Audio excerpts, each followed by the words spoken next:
Welcome everyone to Online Events interview with Edina Renfro-Michel. Welcome to our interview, Edina. Thank you. I appreciate you having me. Great. Well, we're really excited to have you tonight to talk about your work here in Second Life, teaching counselling theories. Tonight we're doing the interview in Second Life, and we're also live on the Online Events website. And we have an audience so far of 10 here, so that's great. And if anybody wants to pop a question in the chat room, we're watching the chat room and we can put the question to Edina as well. So Edina, we're going to chat a little bit with you here, and then you're going to take us on a tour of your facility. So maybe I can start by asking a little bit about you. What is it you do, Edina? I'm an assistant professor of counseling at Montclair State University in the Department of Counseling and Education or Leadership. Basically, I teach master students how to be school counselors, community counselors, addictions counselors, and higher education counselors. So I teach only graduate students, which is sometimes very, very nice. A lot of our students are older students coming back after being in the field for a few years.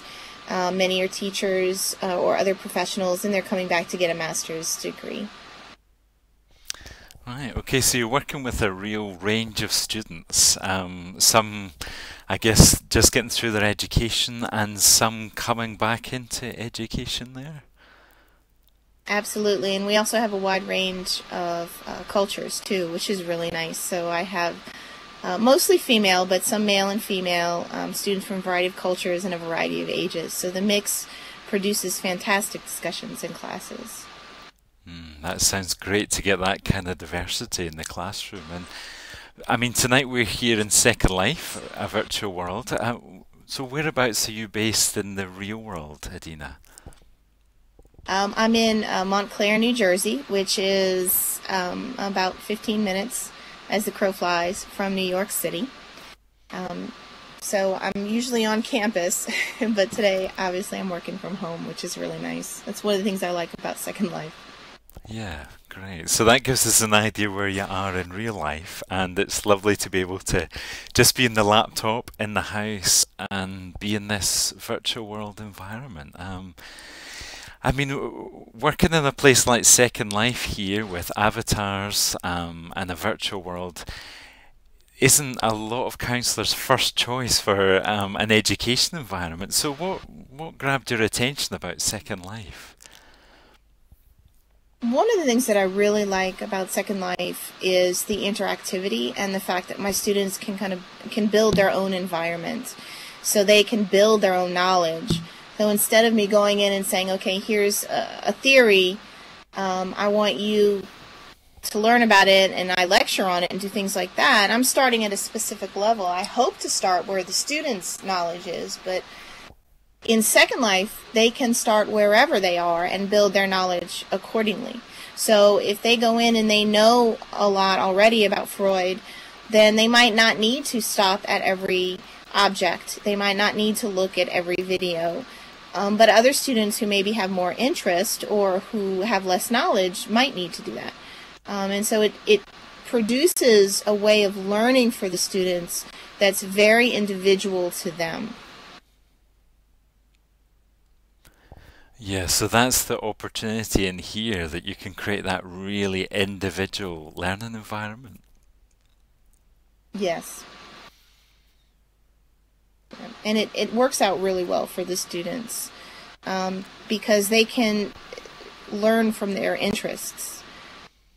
You know, as just as much as my lectures and as much as our hands-on work and our group work and all of those things that happen when we're face-to-face or online, they can do that here, but they can really tailor it to what their interests are or how they learn, which is really helpful. It's tactile, it's visual.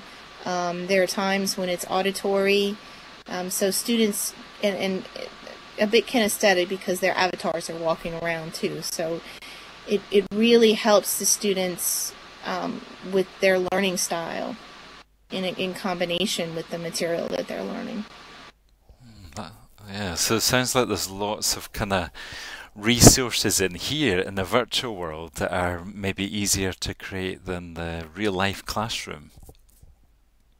Well, absolutely. I mean, one of the things that we have is an iceberg representative of the id, ego, and the superego, and you actually walk through it and interact with different objects. Now, I've had a lot of students and taught a lot of students about Freud and about some of the other theories, but until they walk through there and until they touch those objects and interact with those objects and actually talk to Freudbot, they don't always have a clear understanding. And one of the things that's been really interesting is students at the end of the semester will walk through each other's projects and say, well, I didn't really understand that theory until I went through that group's project. And that's fascinating to me because by that time we've learned about the theory, they've had podcasts on the theory, they've had lectures on the theory, we've done case studies on the theory, we've done stuff in groups on the theory. I mean, we're constantly working on these theories, but it wasn't until they actually walked through the rooms and touched the objects and interacted with them before they had a true understanding. That sounds really interesting. So I guess in the classroom you're teaching these theories and it's a lot of information, a lot of different concepts to take in. But I guess there's something about being in here where people can build and experience in a different way that helps them to learn. Yeah, and it's one of the things that we found out in our research is that the students who interacted in Second Life perform better on other parts of the course than traditional face-to-face students. So even things that didn't require high technology, they have a project, a paper at the end that they have to write. They did significantly better. They scored higher. They wrote their papers better. They had a more clear understanding of their theory bases and of this was a group class of their group work than the students who had a complete face-to-face course. And I taught both courses. They had the same textbook, same material, all of that kind of stuff. So it was really fascinating to us when we ran that research, when we ran that data and found that students had statistically significant more learning than the face-to-face students did. That's amazing. Like you're using tools to measure learning that are nothing to do with computers and online stuff.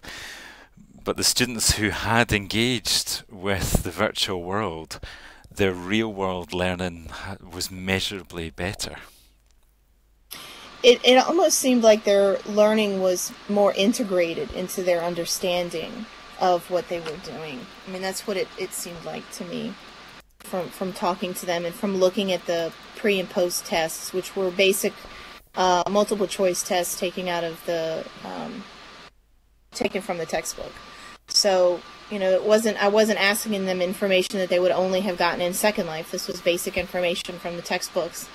And the hybrid class scored statistically significantly better. It was actually a bit of a surprise to us. We weren't really sure what was going to happen when we ran that data. So that was a fantastic surprise. Right, yeah. So I guess this was a big investment coming into Second Life of time and effort, and it's really paid off. But you've taken a real risk here. I guess one of the things I wondered about was, well, what grabbed your attention about this kind of environment? I mean, it's not a place where counsellors often talk about or even know about. No, it's pretty amazing. I use a lot of podcasts with my hybrid courses when I teach hybrids, so that they get a lot of the lecture basically through iTunes. And then when they come to class, we can do our hands-on learning, which works really well to help integrate the material into their knowledge base. So I went to an instructional design conference